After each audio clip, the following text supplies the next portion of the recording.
નમસ્કાર, સ્વાગત છે આપનું સમન્વય સમાચારમાં। જૈન સંઘના જિનાલયની રજત જયંતિ નિમિત્તે ભવ્યાતિભવ્ય સામયું યોજાયું। પુણ્ય પવિત્ર જૈન સંઘના સુભાષ પાર્ક ખાતે આવેલ કલિકુંડ પાશર્વનાથ જિનાલયના પ્રમુખ નીતિનભાઈ શાહે જણાવ્યું હતું કે સંઘમાં પચાનહિકા મહોત્સવનું આયોજન કરવામાં આવ્યું છે, જેમાં આજે જૂન રૂપમ ટોકીઝથી સાધુ સાધ્વીજી ભગવંતોનું ભવ્યાતિભવ્ય સામયું કરવામાં આવ્યું। સંઘના ટ્રસ્ટી પરેશભાઈ કોઠારીના જણાવ્યા અનુસાર ગુરુદેવના સ્વાગત માટે જૈન એલર્ટ ગ્રુપના બેન્ડે ભક્તિ ગીતોની રમઝટ બોલાવી અને રસ્તામાં ભારે આકર્ષણ જમાવ્યું। જૈન બાલિકાઓ અને શ્રાવિકાઓએ માથે મંગલ બેડા મૂકી મંગલ ગીતો ગાયા। પુણ્ય પવિત્ર શ્વેતાંબર મૂર્તિ પૂજક જૈન સંઘમાં એક અનેરો માહોલ આજે શરૂઆત થઈ ગઈ છે એ માહોલની, અને 25 વર્ષની સાલગીરીની પૂર્ણાવતિના સ્વરૂપમાં આજે મહાત્માઓના પ્રવેશના દિવસે ખૂબ જ જબરજસ્ત કોટીનો માહોલ થયો હતો। પંચાનિકા મહોત્સવની શરૂઆત 11/5/2024થી શરૂઆત થશે। પ્રથમ દિવસે પ્રભુજીની ભાવયાત્રાથી શરૂઆત થશે। બપોરે બહેનોની એ મહેંદી રસમ છે અને ત્યારબાદ સાંજનું આયોજન કરવામાં આવ્યું છે। બીજા દિવસે એટલે 12/5/2024ના દિવસે દીનદયાળ ઉપાધ્યાય હોલ ખાતે ગાંધી બિફોર ગાંધી નામનું આપણું જૈન સાહિત્યને આધારિત નાટકની એક આયોજન કરવામાં આવ્યું છે।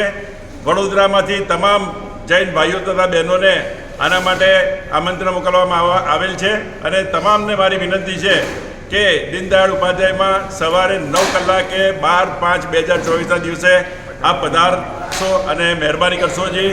તારીખ 12 તારીખે સાંજે કુમારપાળ મહારાજાની આરતીનું પણ ખૂબ સુંદર મજાનું આયોજન કરવામાં આવ્યું છે। જે પણ પરિવારે લાભ લીધો છે એના ઘરેથી વરઘોડા સ્વરૂપે દેરાસર આવવાનું છે સંઘે, અને ત્યાર પછી સુંદર મજાની આરતીનું આયોજન થયું છે। 13/5/2024ના દિવસે ત્રીજા દિવસે કલિકુંડ પરમાત્માની નિશ્રામાં સક્રસ્તવનું આયોજન કરવામાં આવ્યું છે, અને 108 ચાંદીના પુષ્પો તથા વિવિધ પુષ્પોથી સક્રસ્તવનું આયોજન કરેલ છે, અને તેમાં પણ સુંદર મજાની ભક્તિ થવાની છે। તારીખ 14/5/2024ના રોજ શિવરમણીનું આણું કે પરમાત્મા જ્યારે મોક્ષે સિધાવે ત્યારે જેવી રીતે દીકરી સાસરે જાય અને આણું કરે એવી રીતે પરમાત્મા જ્યારે મોક્ષે સિધાવે ત્યારે જે આણું થાય એ આણુંની ભક્તિ કરવાની છે। એમાં પણ લાભાર્થી પરિવારને ત્યાંથી બગ્ગી તથા બેન્ડ સાથે વરઘોડા સહિત મહાત્માઓની હાજરીમાં અહીંયા સંઘમાં પધારવાનું છે, અને સુંદર મજાનું શિવરમણીનું આણું થશે। તારીખ 15/5/2024 એટલે દાદાની પ્રાણ પ્રતિષ્ઠા મહોત્સવનો દિવસ અને ધ્વજાનો દિવસ। મુંબઈ નિવાસી અચરતલાલ લલ્લુભાઈ ભણસાળી પરિવાર કે જેમણે મૂળનાયક તથા કાયમી ધજાનો જેમનો આદેશ છે, એ દિવસે આપણે સુંદર મજાનો સવારે 8 કલાકે વરઘોડો નીકળશે ધજા સાથે, અને સમસ્ત વિસ્તારમાં એનું ભ્રમણ થશે, અને ત્યારબાદ અહીંયા આવીને 17 બીજી પૂજાના 9મી પૂજા પૂર્ણ થતાં આપણે જબરજસ્ત કોટીનું ધ્વજારોહણનું આપણે આયોજન કરેલ છે। એ દરમિયાન ડ્રોનથી પુષ્પવૃષ્ટિ પણ થશે, અને સુંદર મજાનો માહોલ અહીંયા આ સ્થળે થવા જઈ રહ્યો છે।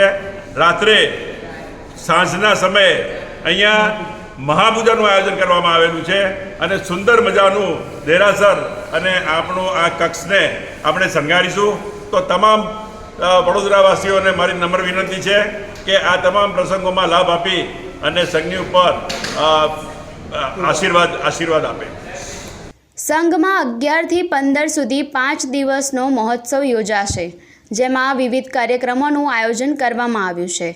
આજના કાર્યક્રમમાં સ્વાગત ગીત નાની 6 વર્ષની શાર્વી શાહે સુંદર ગીતથી રજૂ કર્યું। વધુમાં ઉપાધ્યાય રાજતિલક વિજયજી મહારાજે જનમેદનીને માનવ દુઃખને દબાવે છે, નરકમાં માત્ર દુઃખ જ છે, એકવાર નરકમાં જન્મ લે એટલે 10,000 વર્ષ સુધીનું મિનિમમ આયુષ્ય ભોગવવું પડે, એક પણ ક્ષણ માનવી વધારે જીવી શકતો નથી। એટલે જેટલો સમય માનવને મળ્યો છે તેનો ઉપયોગ જીવનને સફળ બનાવી લેવા હિત શિક્ષા આપી હતી. ધ્વજારોહણનું સૌથી મોટું મહત્ત્વ આ છે કે જેમ પરમાત્માના શિખર ઉપર જે ધજા હોય છે તે ધજા સર્વત્ર ફેલાતી રહે છે, તેમ પરમાત્માની આજ્ઞા, પરમાત્માનો પ્રભાવ પણ ચારે બાજુ ફેલાતો રહે તે ધ્વજાનો સૌથી મોટો પ્રભાવ છે. સાથે સાથે ધ્વજા જેમ પવનને દિશા પ્રમાણે ચાલતી હોય તેવી જ રીતે આપણે પણ ભગવાનની આજ્ઞા પ્રમાણે ચાલીએ તેવું ધ્વજા દ્વારા આપણે ખાસ શીખવાનું છે, સમજવાનું છે. સૌથી મોટું ધ્વજા એ માત્ર ને માત્ર પવન કેન્દ્રિત રહે છે, તેમ આપણે પણ પરમાત્માની આજ્ઞાને કેન્દ્રિત રહીને સંપૂર્ણ જીવનનો નિર્વાહ કરી આ સૌથી મોટું મહત્વ ધજાનું છે. પન્યાસ ડૉક્ટર રાજસુંદર વિજયજીએ જણાવ્યું હતું કે આપણને આપણું નામ ભગવાન સાથે જોડવાનું ગમે કે ભગવાન પોતાના લિસ્ટમાં આપનું નામ ભક્ત તરીકે રાખે તે ગમે. આજના કાર્યક્રમમાં યુનિવર્સિટીના પૂર્વ સેનેટ અને સિન્ડિકેટ સભ્ય તથા જાણીતા જૈન અગ્રણી દીપક શાહ, સંગીતકાર જયેશ ચુડકર, શૈલેષ શાહ સહિત અગ્રણીઓ વિશેષ ઉપસ્થિત રહ્યા હતા.